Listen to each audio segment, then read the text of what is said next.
Well, I mean, I gotta ask this really quick. So, a couple of y'all kind of brought up like ring stuff. Like, does a girl really want to get proposed to on Christmas? I'm curious. I don't. I just feel like it's like your anniversary would be Christmas then. So is that something that women really want though? Like she says no, but would you want that? You know, that would be a yes and a no. Like it's very cliche for it. I would prefer maybe the day we started dating for it to be. But Christmas, it's okay to get one. But I'm not gonna be mad about it regardless. Like if I'm getting a ring, yeah, I'm not gonna be mad. But I would prefer probably not Christmas. Do the day we started dating. That would be a whole lot better. So it's like, hey, maybe we can even get married on that date as well. So not to do the cliche stuff, Valentine's Day, Christmas, like do something different outside the box where it's just like it actually comes as a surprise because like people are gonna be expecting, oh, she's gonna get engaged on Christmas. She's been with this dude for maybe 2 or 3 years. It's like so do something unexpected where it's out of the box. Yeah, I can understand. The big thing to me is that you're like the holiday is already there, and you want to have a separate day. But like you said, if he's giving you a ring, are you really going to argue what day he's doing it on? You should know me. Don't do it on Christmas because eventually, what if we do? How embarrassing if your girl's like no on Christmas. You know, like you're gonna ask me in a month. You know, like come back tomorrow.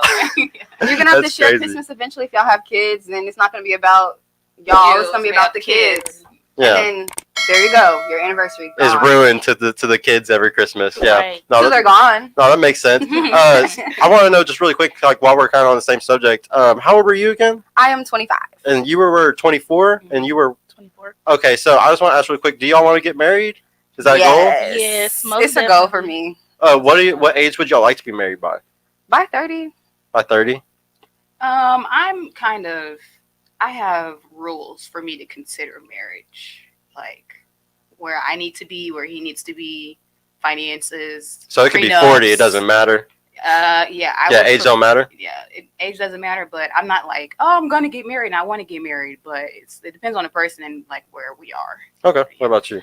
It would depend, honestly. Like back in the day, probably 5 years ago, I probably like, yeah, by 30. But it's honestly, like she said, financial stability, the whole thing. But also, too, are you planning on having kids as well? Because let's just be honest, women biological clock, we can't have kids up until we're like 50, 60 and all that. Men can have kids up until they're Yeah, it's high risk pregnancy at 35 years old. Yeah, so I'm just like, you got to be like, okay, do you want kids? It's like, all right. So if you want kids, we got to set a time frame for us to be able to get married, have kids, do all things we want to do. Because if you want to wait till we're 40 to get married, the chances of having kids and having a family is slim to none. So then you're going to be sitting here regretting me, hating the whole situation, be like, dang. Yeah, and in vitro is very expensive. Like, it's a very privileged thing to be able to do in vitro 9 times out of 10. Like, you got to pay cash for that shit too, usually. Like, shit's crazy. But I want to know, since you had said, like, it doesn't really matter the age, do you realize that, like what she's saying, like you're going to put off your biological clock, like a guy, and the guy that you're going to really want, he's not going to want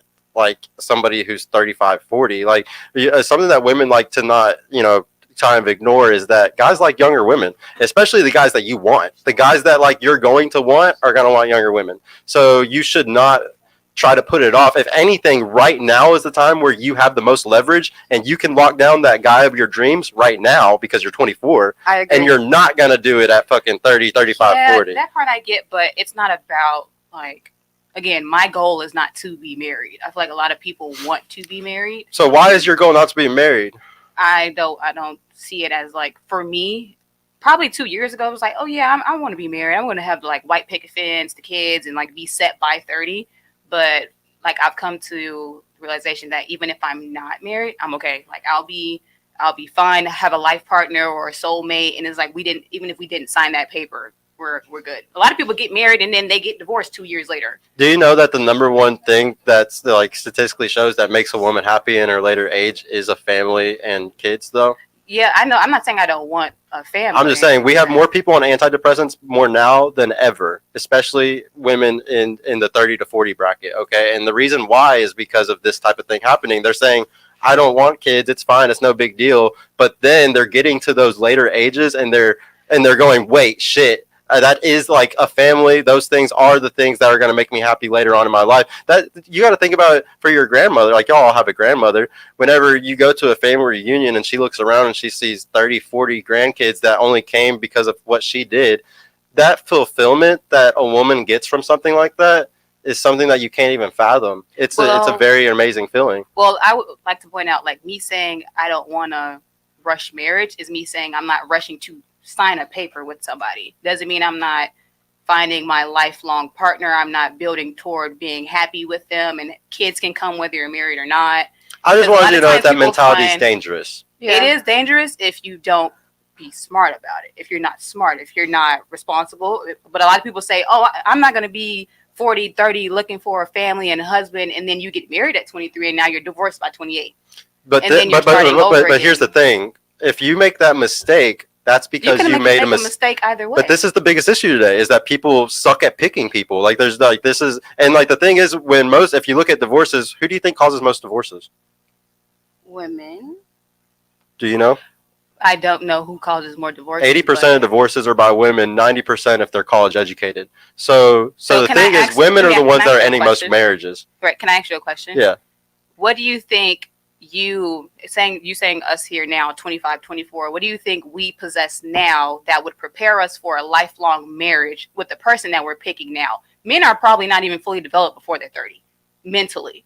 So for me to pick someone at 24 and say, I'm going to be with you for the rest of my life. I don't expect you to pick somebody at 24. That's what you're assuming. That's wrong. Well, I expect you to pick somebody who's older and that actually has their life together. The problem is that everybody has this thought in their head like, oh, hinky dory, we're going to be with somebody who's our same age. That's great if y'all were both virgins and like y'all weren't doing anything wrong. But that's not the world we live in. The world we live in isn't even close to something like that. So you're suggesting as a 24-year-old to pick someone around what age? At least probably 30. like the thing I like to go 30. I like to cut in half, add 7. So if you're at 24, that'd be 12 plus 7. You'd be at like 9. Wait, no. So I'm trying to think for the guy. If he was 30, what's 32. Half of that? 15 plus 7. That's like 22. So yeah, probably around 30, 31, 32, I would say. 32 probably would be the perfect age, I think. So that's kind of going back to what she said, that guys are not mentally probably fully developed until they're in their good 30s. It's not even mentally developed. Like the thing is, none of us are fully mentally developed until 25, and that's men and women, and social media completely fucked it up to where all of y'all generation, a lot of y'all generation is gonna be completely fucked no matter what, because we all grown up with actual social media in your hands, whereas like me, I was not even close to that. Like, I didn't have my first social media until I was 19 years old. Wait, how old are you? I'm 31. Well, see, for me, I grew up in a different time setting. Like, I mean, yeah, I'm 24, but I grew up with a stability about family. Like, I mean, my parents have been married over 40 years. You can still get raised by the internet. Like, you might, but you do have a higher chance of being better because you had a 2-parent household. I mean, yeah, I do have the mindset of like, oh yeah, like, you know what, I don't want to do this. Like, the internet can definitely, like I said, it can definitely be a depiction of what you do and how you act. But it doesn't, when you finally like actually self-examine yourself and look at it, it's like, do you actually want these things? But just going into it now, right now, I'm probably not ready to get married. Like I said, I have older siblings, so they're like, no, you're too young to get married. Like, you really need to think about who you're getting married to. And I even think about that myself. Like, will this person be able to care for me? Like, when I'm sick, you know, and when I need something, so they're just going to be there for how I look now, not how I'm going to look in 30 plus years. Because that's pretty much what most guys, like, they get married for somebody that's going to look pleasing to them. They're not looking at, oh, she's going to end up being a mom one day, taking care of my kids, like, and she's going to change throughout, and they're not able to handle that. And most females as well, too. Sometimes we're not able to handle the guy. Like, say, if we try to marry somebody that we met, like, now at our age, we're not ready for that, to deal with them and where they're at, and we're not. You think you're not ready for that, but if you look at all of history, and if you look at your mothers and your grandmothers and stuff like that, it was like the age to do it was earlier. It wasn't like 24 would actually be considered late at some points in history. Technically, it would be, because, like I said, my parents was like 21 and 23. But back in the day, they had their goals set. They knew what they wanted right then and there. My parents knew they wanted a family. They knew they wanted each other, so it wasn't no back and forth like, oh, I have. And I'm telling y'all though, like, statistics show what's gonna make y'all happy in y'all's future is a family and kids. And I'm telling you, if you wait until 30, 35, your chances of making those things happen are harder. This is the little loop, this little vicious cycle that a lot of women are in today, and it's very sad because there's a lot of people that are going to be suffering in the next 10, 20 years. Like I said, y'all's generation, with sleeping around and stuff and not being in relationships, do you know how much trauma this is? Wait. This is a lot of trauma. Yeah, go ahead. Well, no, because I think we're confusing the fact that, like, people, or us being where we are now, women, life expectancy is way longer than what it was before. you have way more options than you did before. Like before, it was like women were just in the house and you need to find a man and be a mom and do this and do that. Now we're out here doing what we want to do, and we are well more educated. We have a lot more things to bring to the table. We're far more advanced than where we were before. So I don't think you think that's why? No, I'm not saying that's why. What I'm saying is times change, and on top of the fact that you don't have to sign a paper to have meaning in life. You don't have to be tied down to one person on the paper to have a life partner. You don't have to sign a paper to understand this is my person and we're going to have kids and we're going to be together forever. And the government don't got to tell me what I got to do to break up and get out of it. And that's completely, if anything, I actually preach exactly what you just said because I want the laws to get changed so bad. Like, no, trust me, I think marriage laws are so fucked up that you're right. It fucks up families all the time. And it's just because of the marriage laws. Like, it's really sad. And so I agree with you. But the thing is, we still need to be in relationships. Like I preach on this show, I say that I like to shame people into relationships. That's what I like to do because the thing is, if you're alone, you're making mistakes. Like if you're alone, it's because there's something wrong with you. Like, and that's what nobody wants to accept. People who are single love to point and say it's all these other things. Like they don't like to take accountability. They like to say it's the other person. My relationship failed because that guy was this way or this. But in reality, it's always yourself. And like, and if we keep doing this cycle where we keep blaming the environment, blaming everything, that the culture, blaming the other people, you'll never get into that relationship. I use this analogy all the time. I don't want to use it again, but I got to. So there's these horses. I think they're Norwegian. I can't remember which breed of horse they are, but they're the strongest horses in the world. They can pull 4,000 pounds by themselves. Okay, how much do you think two of them can pull together? A single horse can pull 4,000 pounds? Yes. How much do you think two of them pull together?